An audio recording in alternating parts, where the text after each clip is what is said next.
Hello, everybody, and welcome to the Elevate Your Life podcast. We are doing episode number 128 today, and we're going to be talking, we're using a topic of elevating your mind today, Cheryl.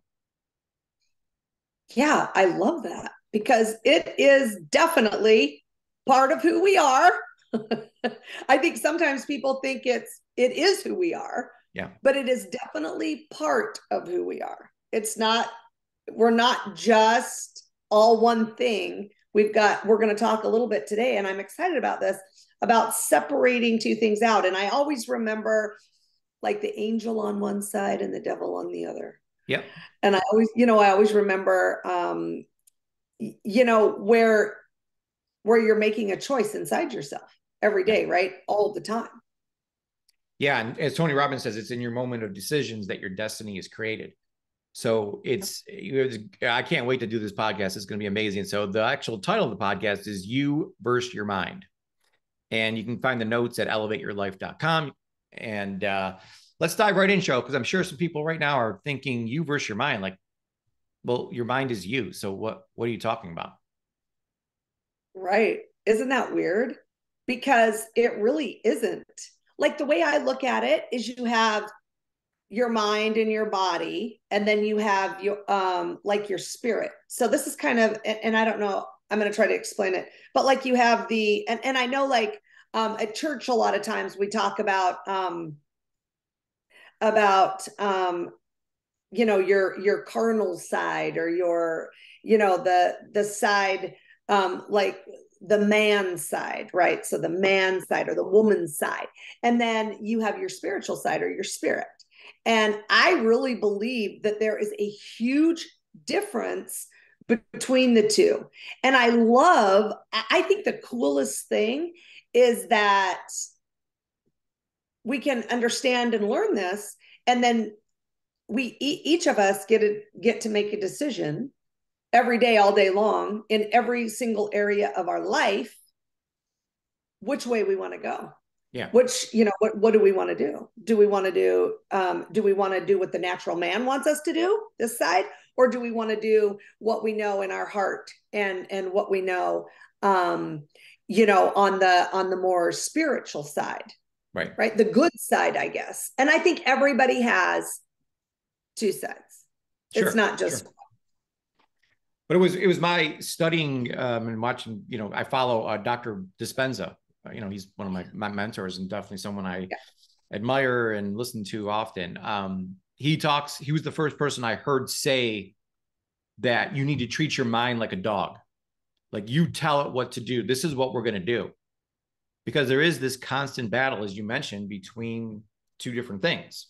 And we're going to go over a bunch of what those conflicts are in a moment here. But, what we're talking about here is really being the CEO of your mind. Either you control your mind, or your mind's going to control you.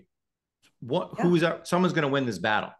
And I always thought that my mind was my friend. Like, I am me, so I should, but either when we say elevate your mind and elevate your mindset, it's super hard to explain, because your mind has set things that it wants to do. And we're going to talk about this more, but it wants to survive. That is what your mind wants to do. That is it. That is the main one and only thing. Yeah, it wants to keep you safe, right? It wants to keep you safe. Yeah. From everything. Not just from, it used to be keep you safe from getting eaten by a wild animal. That's what it used to be. So you need to, stay in your cave or whatever it is, right? Well, now things have changed, but we still have that same need. Like our mind still has that same need to keep us safe. And so it's turned into keeping us safe in ways that I think are really detrimental to each of us. If we let our mind control us, and just let our mind tell us everything to do. Yeah. Yeah. Right. And I love David Goggins. He always says, we're going to do something difficult today.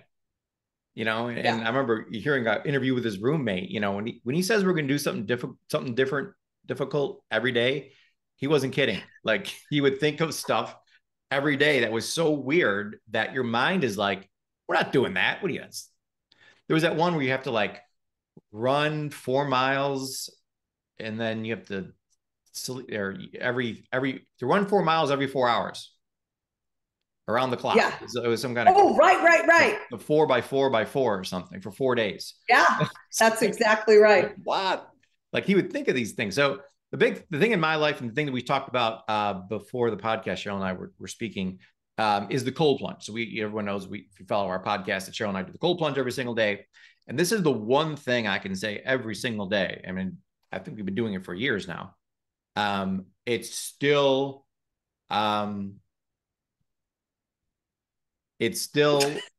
difficult to hard. Let's just say hard, Paul. Just say hard. It's hard. You can make something up. My mind's like, this is going to be cold. You sure you want to get into that thing? Yeah. But I have to tell my mind, no, we're going to do this. I don't care if you want to do this or not. We're doing this. And it goes to the same thing, whether you're taking your supplements every day or whether you're exercising every day or whatever it is that you find difficult. When you start feeling yourself procrastinating on anything that you need to do, it is your mind playing tricks on you. But the mind, it's so interesting that there's no one in the world knows you better than your mind. It knows everything. It's been with you the whole time. It knows your tricks, your shortcuts, your little spins that you put on things. Oh, well, I'll just do that. It knows all that. So it is and as soon as you figure something out, it figures something out. So it's going to be a constant battle for the rest of our lives, between ourselves and our minds. Yeah.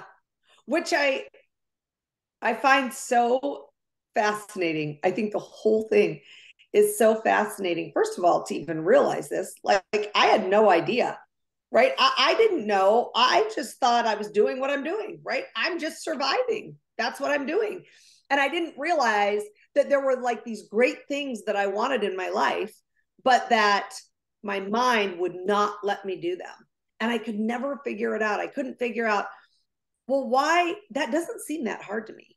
Like, why won't I? But my mind would not let me do it. And Paul, another crazy thing is a lot of times I think it's subconscious. So we don't even really realize that our mind is not letting us do that. And it could be, or a lot of it, I think, is from the past experiences and what's happened to us in the past. And then our mind says, oh, no, you're not going to feel like that again. Or you're not going to remember what happened last time. And all of these things start happening. And then it keeps you stuck and keeps you where you are. It's crazy. I think it's crazy. It really is. It really is. And everyone's main desire in life is to feel happy. We always say that, like, show Cheryl and I are like all into Yellowstone. So I just saw an episode where, she's like, I really want to give my, Mary Rip. And he's like, well, whatever makes you happy. And you hear that from fathers all the time. Well, does he make you happy? Like as parents, we want our children to be happy. We want to be happy. I mean, that is the end all be all goal for people. And the funny thing is that our brain doesn't want you to be happy. Like you said, it wants you to be safe, not happy. It doesn't care if you're happy. It cares if you're safe. That's not, its main goal is to keep you safe at any cost. So if what makes you happy, let's just say, if it makes you happy to be an entrepreneur. Yep. Oh, your brain's like, no. Oh, and you're definitely not doing that. Oh, you think you're going to stand up and talk in front of people? No. No, you're not. You think you're going to, right? So all of these things, you think you're going to follow up and call someone back? Well, they don't even like you. Why would you call them back? Why would you want to put yourself in a situation where you could die? Right? And you're like, but once you think about it, you're like, okay, not dying. And who knows if they like me or not, but why are we going straight to they don't like me? Right? But it's all in the past and what's happened. And your brain, it's fascinating how your brain's like a massive computer that is so smart, and it literally remembers every single thing that you've been through, that you've done, everything. And that's why doing these things, like you're talking about the cold plunge, is so important. Doing something hard every single day. Yeah. Well, one of the words, Cheryl, that you use a lot and that I love is that word awareness. And when you, what you just mentioned about whether you're making a phone call or meeting a new client or something, when you hear that voice coming in saying, you can't do that, or that's not going to work, whatever it is, that is your mind trying to keep you safe, because it's doing its job. And there's no way you're going to change that. That is inbred in every single one of us. So you're like, well, why do some people pick up the phone and make the call? Why do some people are so successful? Why are some people not?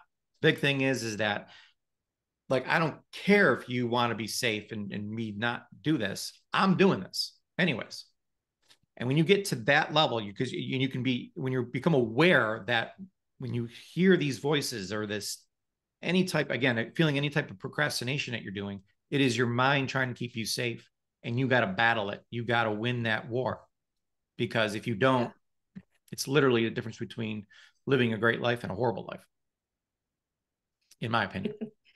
Let's talk about your mind and you. So if you go to our notes again at elevateyourlife.com, let's do the first one, show. So we did it.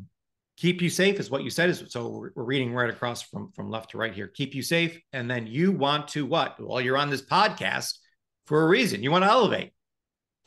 Now your mind doesn't want you to elevate. It's like, that's your mind's like, that's the stupidest thing ever. We don't do that, because it's not safe to elevate. Right. It's safe to stay right where you're at. In fact, don't move, right? Don't move. Just stay where you're at.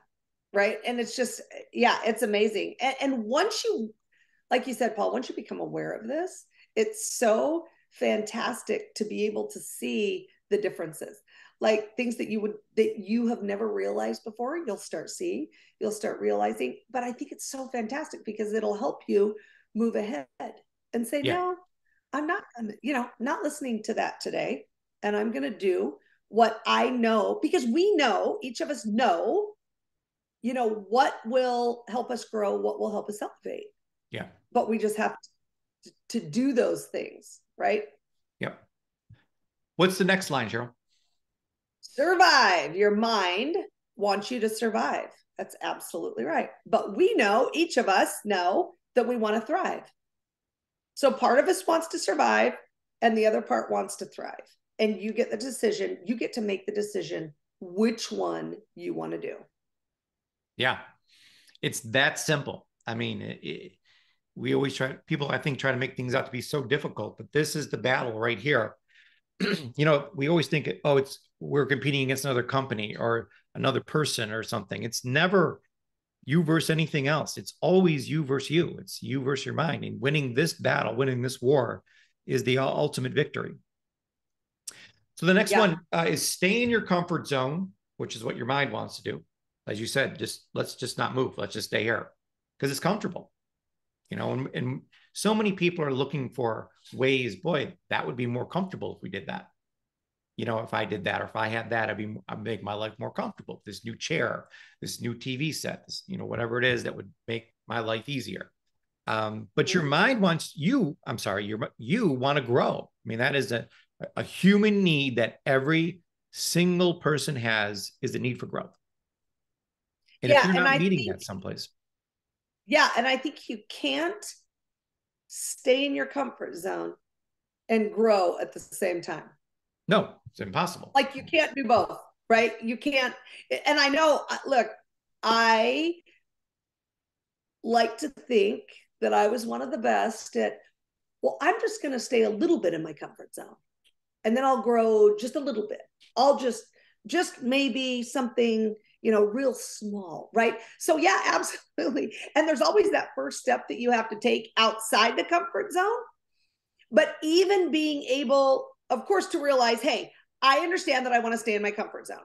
When we stay in things that we know aren't good for us, we keep the weight on. We eat things we shouldn't eat. We don't exercise. We make, what I think the biggest thing too, Paul, is we make up reasons why we're staying in our comfort zone, right? We'll stay in our comfort zone, but there's a reason why. It's because of this, or it's because of that, right? Yeah. So, and that's your mind trying to help keep you in the comfort zone. Yeah. Right. And so just realize that and know that, hey, to grow, you have to get out of it. Yeah. Here's the cool thing. So I love the analogy of like there's a dot in the middle and then there's a big circle around the dot. And so you're the dot and the circle, everything in the circle is your comfort zone, what you could handle. But when you do something outside the circle, anything outside the circle, it makes the whole circle bigger. So your capacity to do other things in life also expands when you do that one thing that was outside of your comfort zone. So you can make this circle bigger and bigger and bigger. And that's what Elevate is. It's about making the circle 1% bigger every day. Yes. I love that. Oh my gosh. Okay. So Paul, the next one is kind of near and dear to my heart here. So your mind wants certainty. It needs it. Yeah. Yeah. Your mind needs certainty. And again, certainty to me means safe, right? That's safe. Certainty is safe. And certainty is wearing 2 masks out in public or 2 masks in your car by yourself. That's what certainty is. Oh my gosh. And it's still not certain. I love it. Okay. So certainty, and you want progress. And I love that certainty and progress are opposites. You would never think that. I mean, if I told you what's the opposite of progress, you're like, well, lack of progress or something like that. But it's certainty, knowing that I know that this is safe here. I know, but we want to continue. Progress equals happiness. So that's so important to be focused on making progress and push that need. The number one need for humans, especially right now in this post-COVID era, is certainty. The number 2 thing, actually, which is weird, is significance.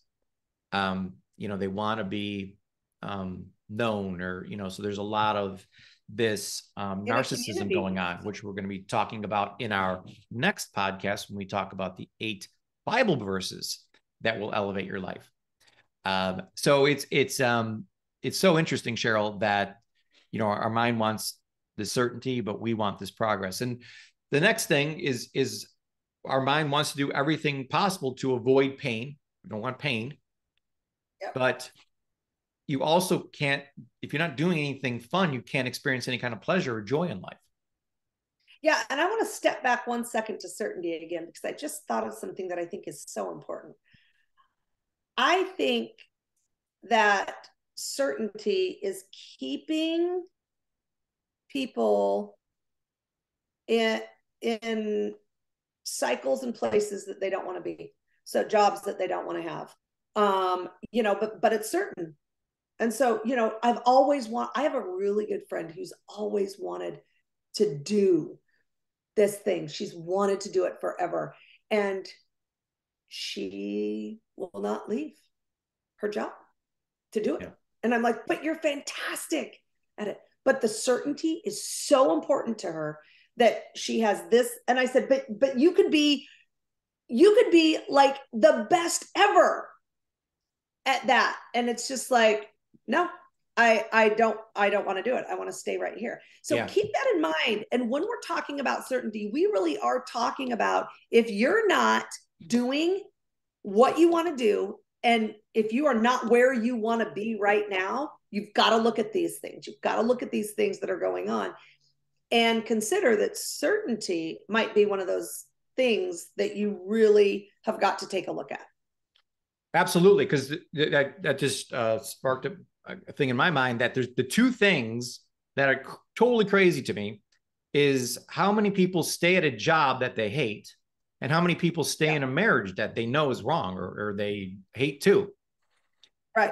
Why would you stay in that marriage? Why would you stay dating that guy or that woman or something, whatever?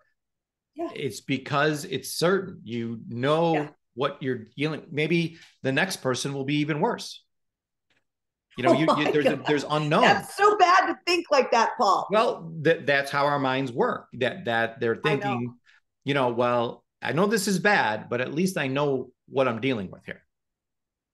Which is, you're like, I would have left like 10 months ago. Right.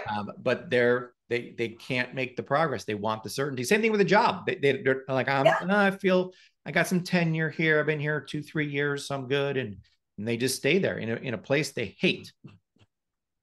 Yeah. Yeah. That's only their mind telling them, nope, we're not making any progress. Let's just stick with the certainty. Well, and I think, and I think that's why people love that quote, easier said than done. Yeah. Right? Because we can talk about it, but actually getting up and doing it. And that's why that cookie jar, or doing those hard things every day, is so important, to remind yourself that, hey, I can do hard things. Yeah. That's it. Okay, Paul. Oh my gosh. Avoid pain, experience pleasure. Now, yeah, I think that is absolutely right. And you would think to avoid pain, you could experience pleasure, right? But that's not, it's just weird to me that our mind won't look at it like, let's just experience pleasure. Let's just have it all experience pleasure. Yeah. But instead, your mind says avoid pain. Yeah. And we're going to do way more to avoid pain than to experience pleasure in life. So there's a real quick story. So there's this priest, and he's got this guy, he's homeless, and he's trying to go find him a home to stay in for tonight because it's freezing cold out. It's like he lives in Buffalo and there's like 6 feet of snow. And so the priest goes to all these people he knows in the parish and knocks on the door and says, hey, this guy's freezing. Can you let him stay with him? God will bless you if you do this kind act. Everyone says no. So, because by the way, this guy is an ex-convict. Oh. So, but the priest really wants him to make this change and be a good person. So, the convict says, oh, well, let me go try. And the priest's like, well, I already told them they're going to go to heaven and all this great stuff's going to happen if they let you in. So he walks up to the door without the priest. The priest is on the corner still. And he's like, listen, I just cased your house and I know where all of the windows are and stuff. If you don't let me in, I will break in and steal everything you have. So it was, and then they let him in.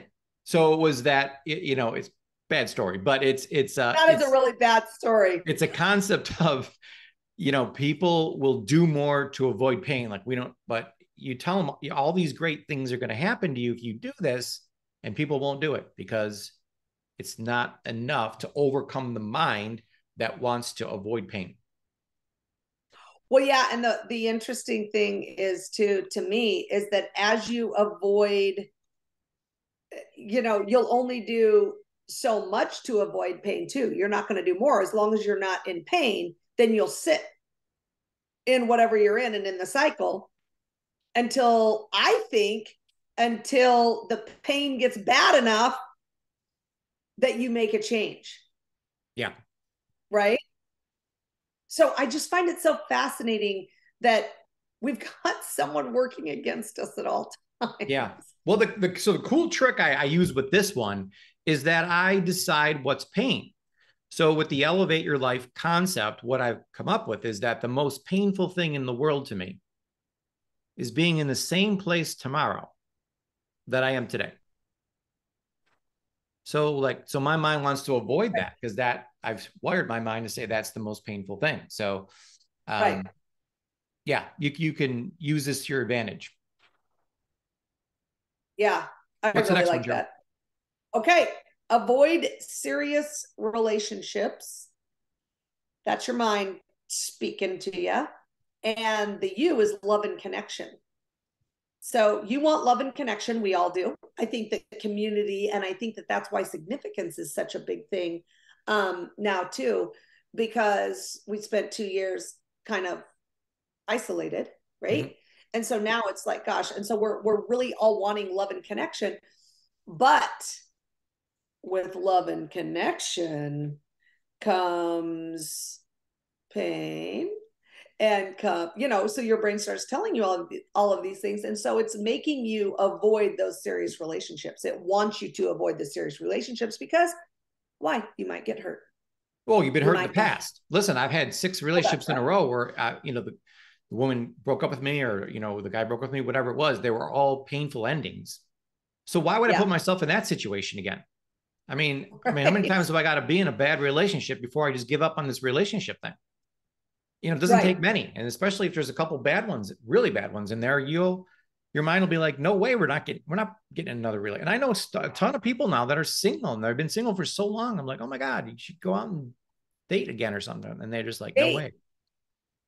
you know what my daughter told me? What? That kids, the young kids these days don't want to date at all. I'm like, well, what do they do?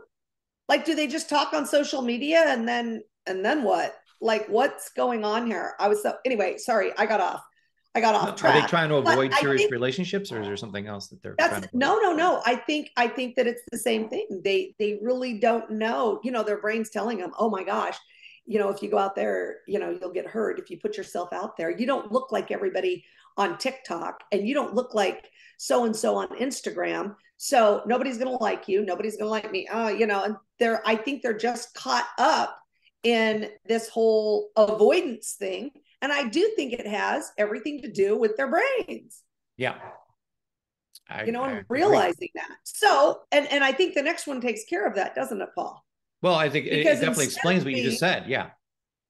exactly, because your mind is saying you need to focus on yourself. Focus on, oh, I'm self focused. Focus everything on you. It's how you look, it's who you are. It's, oh my gosh, I could go on and on about this forever. Yeah. But you, like who you really are, is Who it's, God made us to be. yes, is focusing on other people, like Yeah. being of service to others. And contribution, right, is one of the huge needs we have. And Yeah. that's exactly what that is get the focus off of you. And you know, we talk about this in church a lot. Our church is really cool with having service as one of our main things that we do. But I love it that if you're having a bad day, if you're feeling sad, if you're overwhelmed, you need to stop and find someone to serve. Yeah. Find someone else to focus on. And it changes everything, right? Literally in seconds, it changes everything.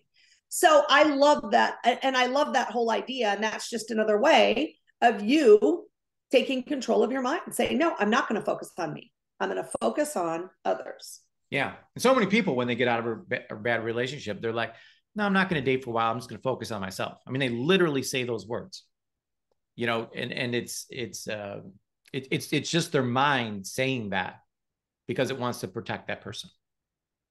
Yeah. And I do think that it's good at times to focus on yourself. I don't think there's anything wrong with that. But to be focused on yourself 24/7 and that's all you're doing, It you're going becomes to a run in. pattern. Yeah. I've seen it become Yeah. a pattern in so many people, and Yeah. And you're it going to becomes a run way of into life.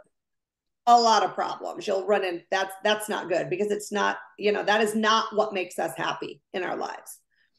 Okay. The next one, your mind is telling you that you are not good enough. Wow, I love this one. And what really who you are is that you can do anything, right? We're going to talk about So that you're next not good podcast. enough to do it. You're not good enough to do it. Oh, nope. I am good enough to do it. Anything. And I love that we'll talk about that in the next one in our Bible verses that we do. We really I cling to the I can do anything through Christ who strengthens me. Yeah. Right? Yeah, maybe I can't do it on my own. That's okay. We weren't put here to do everything on our own. Right? We're here and we have help and we have, you know, communities, we have support, we have all of those things.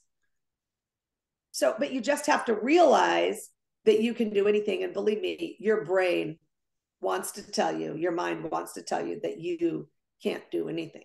Yeah. Yeah. The next thing is your mind wants to always blame others. So if you catch yourself, oh, it's her fault, it's his fault, you know, it's all protection, because if we take responsibility, then that means we're to blame and we're, you know, we have to change something, you know, but if you can blame others, it just takes everything away from you and puts it on someone else. Yeah, it opens you up. Yeah. to being, it opens you up. And so you might be unsafe.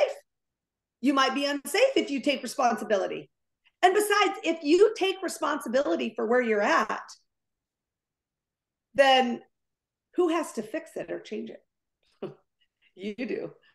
And that's the whole thing, right? So you can't, blame others. I love that. I love that. Okay. So the last one, your mind wants instant gratification. And you need or want delayed gratification. Paul, explain that to us a little bit, because we were talking about it earlier. There's a reason why we put this last, is because it's in my opinion, the biggest one.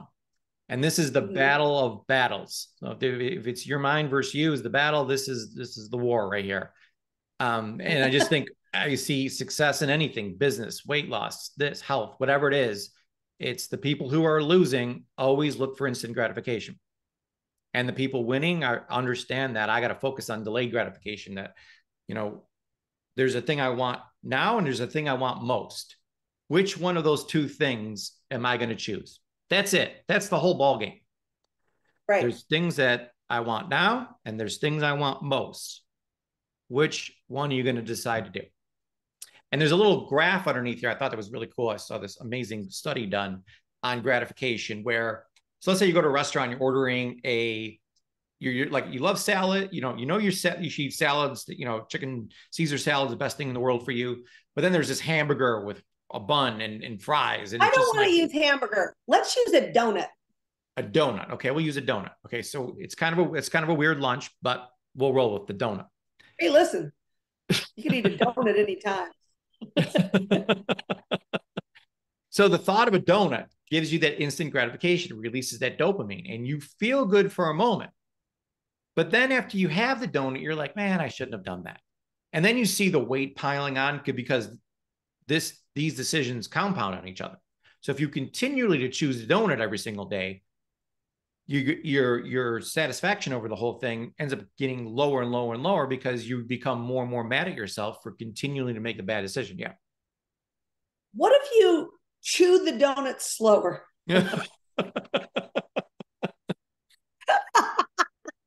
Yeah. What if you just lick the donut? It is going to, so the middle line there is time. So what you're doing is you're just putting off the inevitable, which is you getting delaying gratification. Yeah. But when you pick the salad, you're not going to feel as good about that decision. You're like, there's nothing really exciting about that chicken salad. But what happens when you leave that restaurant, you finish that meal, you feel like, man, I'm so proud of myself for making that decision. And that's right. And every single time, Sean, I mean 100% of the time, I'm like, I never missed that donut.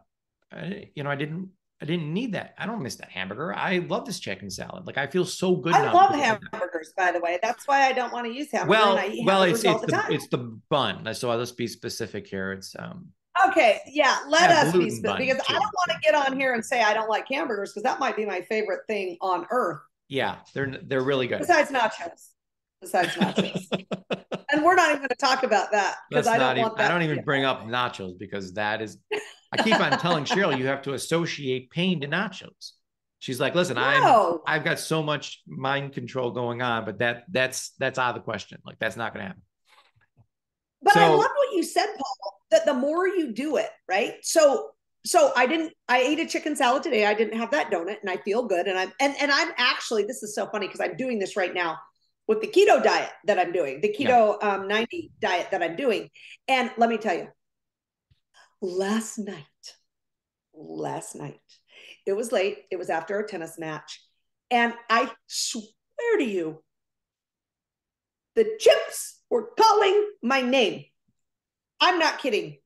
And I'm like, I hear something. And it's the chips calling me. And I saw them sitting on the counter. Speak. And I was like, yeah, I'm not even kidding you. And I was like, oh, and I want, and then I'm like, how many days? Like, I automatically thought that. How many days have I been really so good and like super strict on this keto thing, right? How many days has it been? I counted the days, and I said, I can promise you that I am not going to break that streak tonight at 1 o'clock in the morning. I'm not going to do it. I want one more day. I don't want to start over.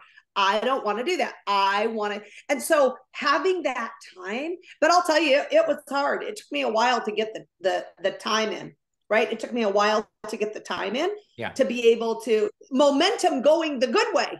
Yeah.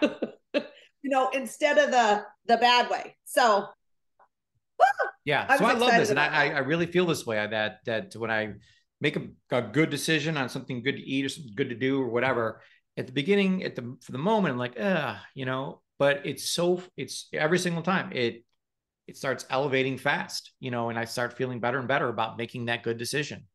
And I don't miss the thing that I didn't do as much as I thought it was. But Cheryl, I want to end with this. There's a picture on this that has literally changed my life.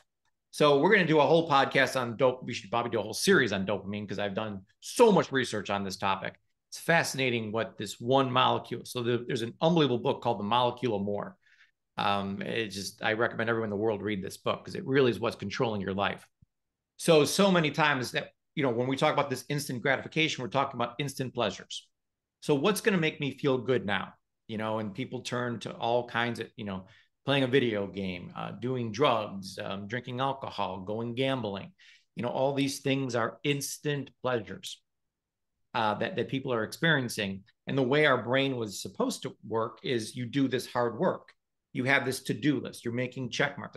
I still, if I do something that's not on my to-do list, I put it on there just so I can check it off. I mean, I want that feeling of dopamine coming into me and rewarding myself for that hard work. So you got to choose how your mind's going to work. Am I going to get my dopamine from this door and we'll keep walking through this door of hard work? Or am I going to do it by walking through the door of instant pleasures? And I think now more than ever, Cheryl, people are picking the door of instant pleasures. Yeah, I don't see a lot of hard work going on out there. That's my opinion and my view at this moment. Well, I know, and I think it's because of the trauma that we've all been through. I really believe that, and it's like, if life stays normal, right? Then, and I think life has stayed normal for a long, long time for all of us in general, right? We haven't had anything like what's happened the last 2 years, 2.5 years. So then all of a sudden we have this huge trauma that we've all gone through together. And I think we definitely aren't going to get into how it was handled at all. But I think a lot of people, didn't have the tools that they needed to get them through that. I mean, that's what we're seeing. That's what we're seeing now. I mean, we went through a trauma, yes, but now the trauma is even bigger and more devastating for people. And so I think that's really what it is. And so I think that people are just still kind of dazed and not sure and all these things. So what do you do? What do you do when you have that? You want to feel good. You want to, I think everybody needs to feel pleasure in their lives. And so I think you're absolutely right. They are doing it in the quickest way possible, I guess. Yeah, but from you're introduced or inducted, I'm sorry, into the Millionaires Hall of Fame, and there's so many things you've done in your life where you won trophies, you won this and you won that. It was all because you picked delayed gratification over instant gratification. And those are the most special moments of your life when you realize that I put all this hard work on and I got this trophy, and there's no better feeling in the world than doing that. And yeah, I totally agree. I totally agree, Paul. No, go ahead. What I think happened during COVID, though, Cheryl, is that we got isolated for 2 years and we had no choice. I wouldn't say no choice, but a lot of us turned to the instant pleasures because there was nothing else to do. We're going to drink. Sure. Drinking went up like 38%, number of alcoholics out there. Gambling, video game play, like all the things that were instant pleasure went up through the roof, because especially when your mind doesn't have the certainty that it needs, it looks for what's comfortable and things. So I think we've gotten to a lot of people have gotten to a pattern now where they've been using that instant pleasure for so long, they can't make that shift again and get back to, we used to get that dopamine release from the hard work we were doing. Right. I absolutely agree, because you have to find some kind of certainty in a world that is completely uncertain. Yeah. Yeah. And people I think do that by looking for instant pleasures. Michelle, we want to end this podcast by pointing out something that may have been obvious to some of our listeners during this podcast. And that is, my background looks different. So we want to get a plug out. So we just released this new 2.0 version of our health coaching course. Cheryl and I have been shooting videos, and it is unbelievable. I mean, it is absolutely fantastic. So if you go to iwhcoach.com, it's iwhcoach.com. You can watch a couple of videos. There's a 2-minute video, kind of a quick overview. Then there's like a 15-minute video that Cheryl and I did explaining the coaching program.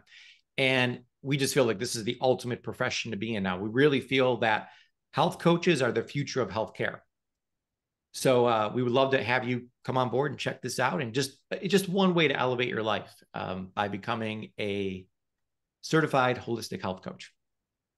Yeah. And if you've ever thought about, that you really want to help people, and you really want to have contribution in your life, you want to do something to make a difference, my whole thing has always been that I really want to help other people. This is a perfect way to do it. So check it out. Take a look at the way that Paul and I have been helping people for, like the last 27 years. And, we've kind of put all of that into this health coaching program. And then, and the greatest thing, Paul, that I love about it is that we don't leave you, right? Once you become a certified holistic health coach, we don't leave you high and dry. We're with you. We continue the training. We have continuing education. So it really is a fantastic coaching program. So if you've ever thought any of those things, or even interested a little bit, just go take a look. I think that it'll really be well worth your time. Absolutely. And Cheryl, we always like to end our podcast with a +1. So our +1 for today is to elevate your life. You need to become the CEO of your mind and tell it what you want, what you're going to do. Absolutely, Paul. And as you do that, as you learn to do that and become aware of that, you will move from fine to fabulous. Yes, you will. All right, everybody. We'll see you on our next podcast. Bye for now.